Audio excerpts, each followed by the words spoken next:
మోకాళ్ళ నొప్పులు, disc problems లాంటి అన్ని సమస్యలకు సంప్రదించండి Homeocare international world class homeopathy 9001175550. MLC తోట త్రిమూర్తులు ప్రస్తుతం మనతో ఉన్నారు. కూటమి విజయానికి సంబంధించిన అంశంలో ఆయన ఏం మాట్లాడారో తెలుసుకుందాం. సార్, ఇంతకుముందు మీరు కామెంట్ చేశారు చంద్రబాబు ప్రమాణ స్వీకారానికి సంబంధించి కానీ కూటమి హ్యూజ్ సక్సెస్ వెనకాల 164 వెనకాల పవన్ కళ్యాణ్ పాత్ర ఎంత ఉందనుకుంటున్నారు? అసలు కూటమి అనేటువంటి దానికి ప్రధానమైనటువంటి కారణం పవన్ కళ్యాణ్ గారు.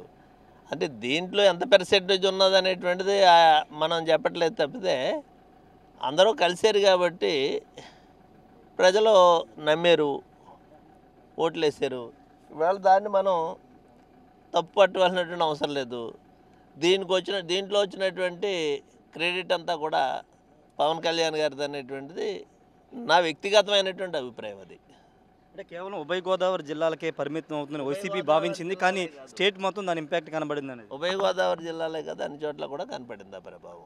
అంటే ఆ అంచనా వేయలేకపోయిందా వైసీపీ? అంటే అంచనా వేయలేకపోతుంది అనేటువంటిది ఫలితాలే తెలుస్తున్నాయి కదా, ఇంక మళ్ళీ దాంట్లో ఉంటుంది.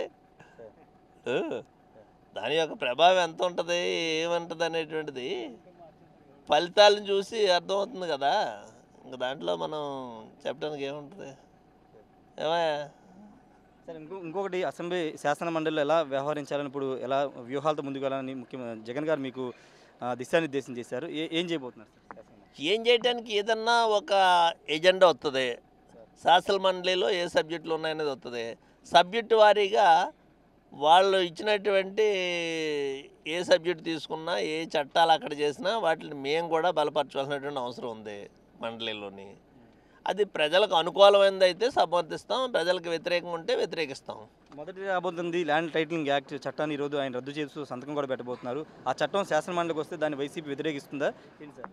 వ్యతిరేకించాలా, సమర్థించాలా అనేది దాంట్లో ఏ అంశం తీసుకుంటారో చట్టాన్ని రద్దు చేయడానికి చట్టమే అవ్వలేదు అనేటువంటి చెప్తున్నారు. దాంట్లో డీటెయిల్ చూస్తేనే కానీ మనం చెప్పలేము. కానీ అది థ్యాంక్ యూ సార్. ఖచ్చితంగా పవన్ కళ్యాణ్ ఫ్యాక్టర్ ఉభయ గోదావరి జిల్లాలో ఉంటుందని భావించాం, కానీ రాష్ట్ర వ్యాప్తంగా కనబడింది కాబట్టే అన్ని సీట్లు వచ్చాయని తోట త్రిమూర్తులు చెప్తున్నారు. మండపేట నుంచి ఆయన పోటీ చేసి ఓడిపోయారు, ఎమ్మెల్సీగా కంటిన్యూ అవుతున్నారు. శాసన మండలిలో ల్యాండ్ టైటిలింగ్ యాక్ట్ చట్టం వస్తే ఆ చట్టంలో ఏం పొందుపరిచారు అనే అంశాలని పరిశీలించిన తర్వాత దానికి అనుగుణంగా నిర్ణయం ఉంటుందని చెప్పారు. ముఖ్యమంత్రి కూడా జగన్మోహన్ రెడ్డి కూడా, పార్టీ అధినేత జగన్మోహన్ రెడ్డి కూడా అదే చెప్పారు.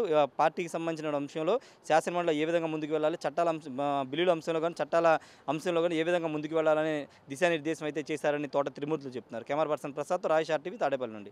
మరిన్ని వీడియోస్ కోసం ఛానల్ ని సబ్స్క్రైబ్ చేయండి, లేటెస్ట్ అప్డేట్స్ కోసం వాట్సాప్ ఛానల్ ని ఫాలో చేయండి అండ్ లింక్ డిస్క్రిప్షన్ లో ఉంది.